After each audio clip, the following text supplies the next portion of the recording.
ಈಗ ನಾನು ಮತ್ತೆ ಪ್ರಸಾದ್ ಅಬ್ಬಾಯಿ ಅವರು ಮುಖ್ಯಮಂತ್ರಿ ಜೊತೆ ಮಾತಾಡಿದ್ವಿ.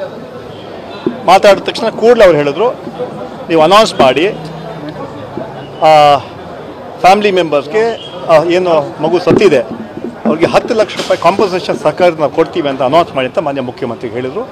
ಅವರ ಪರವಾಗಿ ಈಗಾಗಲೇ ನಾವು ಇದನ್ನು ಅನೌನ್ಸ್ ಮಾಡಿದ್ದೀವಿ. ಅದೇ ರೀತಿ ಅದಾದಮೇಲೆ ಪ್ರಸಾದ್ ಅಬ್ಬಾಯಿ ಕೂಡ ದೊಡ್ಡ ಒಂದು ಅನೌನ್ಸ್ ಮಾಡಿದ್ದಾರೆ. ಒಂದು ಮನೆ ಕೂಡ ಕೊಡ್ತೀವಿ ಅಂತ ಹೇಳೋಂಥ ಮಾತು ಹೇಳಿದ್ದಾರೆ. ಸ್ಲಮ್ ಬೋರ್ಡಿನ ಮನೆ ಕೂಡ ಕೊಡೋಂಥ ಕೆಲಸ ಅವರು ಕೂಡ ಮಾಡ್ತಾರೆ. ಒಟ್ಟಾರೆ ಈ ಸಂದರ್ಭದಲ್ಲಿ ಈಗಾಗಲೇ ಮುಖ್ಯಮಂತ್ರಿಗಳು ಸಂತಾಪ ಕೂಡ ಹೇಳಿ ಕಳಿಸಿದ್ದಾರೆ. ಇಂಥ ಘಟನೆಗಳು ಆಗ್ಬಾರ್ದು. ಮಗು ಇಂಥ ಸಣ್ಣ ಮಗುಗೆ ಆಗೋಂಥ ಘಟನೆ. ಅದೇ ರೀತಿ ನಮ್ಮ ಇಂಟೆಲಿಜೆನ್ಸ್ ಕೂಡ ನಾವು ಇನ್ನೂ ಹೆಚ್ಚು ಸ್ಟ್ರೆಂಥನ್ ಮಾಡ್ತೀವಿ. ಕೆಲವರು ಹೇಳೋದು ರಾಜ್ಯಗಳ ಬಗ್ಗೆ, ನಾವು ಯಾವುದೇ ಒಂದು ರಾಜ್ಯ ಬಗ್ಗೆ ಹೇಳೋಕ್ಕೆ ಸಾಧ್ಯ ಆಗೋದಿಲ್ಲ. ಒಟ್ಟಾರೆ ಯಾರು ತಪ್ಪು ಮಾಡ್ತಾರೆ ನಮ್ಮ ಸರ್ಕಾರದಲ್ಲಿ ಅವ್ರಿಗೆ ಕಾನೂನುಬದ್ಧವಾಗಿ ಏನು ಶಿಕ್ಷೆ ಕೊಡ್ತೀವಿ. ಯಾವುದೇ ನಿರ್ದಾಕ್ಷಿಣ್ಯವಾಗಿ ನಾವು ಕ್ರಮ ತಗೊಳ್ಳೋಂಥ ಕೆಲಸ ಮಾಡ್ತೀವಿ.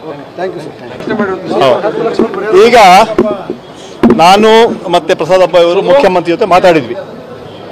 ಮಾತಾಡಿದ ತಕ್ಷಣ ಕೂಡಲೇ ಅವ್ರು ಹೇಳಿದ್ರು, ನೀವು ಅನೌನ್ಸ್ ಮಾಡಿ ಫ್ಯಾಮಿಲಿ ಮೆಂಬರ್ಸ್ಗೆ ಏನು ಮಗು ಸತ್ತಿದೆ ಅವ್ರಿಗೆ 10 ಲಕ್ಷ ರೂಪಾಯಿ ಕಾಂಪನ್ಸೇಷನ್ ಸರ್ಕಾರ ನಾವು ಕೊಡ್ತೀವಿ ಅಂತ ಅನೌನ್ಸ್ ಮಾಡಿ ಅಂತ ಮಾನ್ಯ ಮುಖ್ಯಮಂತ್ರಿಗೆ ಹೇಳಿದರು. ಅವರ ಪರವಾಗಿ ಈಗಾಗಲೇ ನಾವು ಇದನ್ನು ಅನೌನ್ಸ್ ಮಾಡಿದ್ದೀವಿ. ಅದೇ ರೀತಿ ಅದಾದಮೇಲೆ ಪ್ರಸಾದ್ ಅಬ್ಬಾಯಿ ಕೂಡ ದೊಡ್ಡ ಒಂದು ಅನೌನ್ಸ್ ಮಾಡಿದ್ದಾರೆ. ಒಂದು ಮನೆ ಕೂಡ ಕೊಡ್ತೀವಿ ಅಂತ ಹೇಳೋಂಥ ಮಾತು ಹೇಳಿದ್ದಾರೆ. ಸ್ಲಮ್ ಬೋರ್ಡಿನ ಮನೆ ಕೂಡ ಕೊಡೋಂಥ ಕೆಲಸ ಅವರು ಕೂಡ ಮಾಡ್ತಾರೆ. ಒಟ್ಟಾರೆ ಈ ಸಂದರ್ಭದಲ್ಲಿ ಈಗಾಗಲೇ ಮುಖ್ಯಮಂತ್ರಿಗಳು ಸಂತಾಪ ಕೂಡ ಹೇಳಿ ಕಳಿಸಿದ್ದಾರೆ.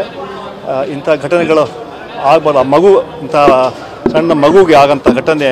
ಅದೇ ರೀತಿ ನಮ್ಮ ಇಂಟೆಲಿಜೆನ್ಸ್ ಕೂಡ ನಾವು ಇನ್ನೂ ಹೆಚ್ಚು ಸ್ಟ್ರೆಂಥನ್ ಮಾಡ್ತೀವಿ. ಕೆಲವರು ಹೇಳೋದು ರಾಜ್ಯಗಳ ಬಗ್ಗೆ, ನಾವು ಯಾವುದೇ ಒಂದು ರಾಜ್ಯ ಬಗ್ಗೆ ಹೇಳೋಕ್ಕೆ ಸಾಧ್ಯ ಆಗೋದಿಲ್ಲ. ಒಟ್ಟಾರೆ ಯಾರು ತಪ್ಪು ಮಾಡ್ತಾರೆ ನಮ್ಮ ಸರ್ಕಾರದಲ್ಲಿ ಅವ್ರಿಗೆ ಕಾನೂನುಬದ್ಧವಾಗಿ ಏನು ಶಿಕ್ಷೆ ಕೊಡ್ತೀವಿ. ಯಾವುದೇ ನಿರ್ದಾಕ್ಷಿಣ್ಯವಾಗಿ ನಾವು ಕ್ರಮ ತಗೊಳ್ಳೋಂಥ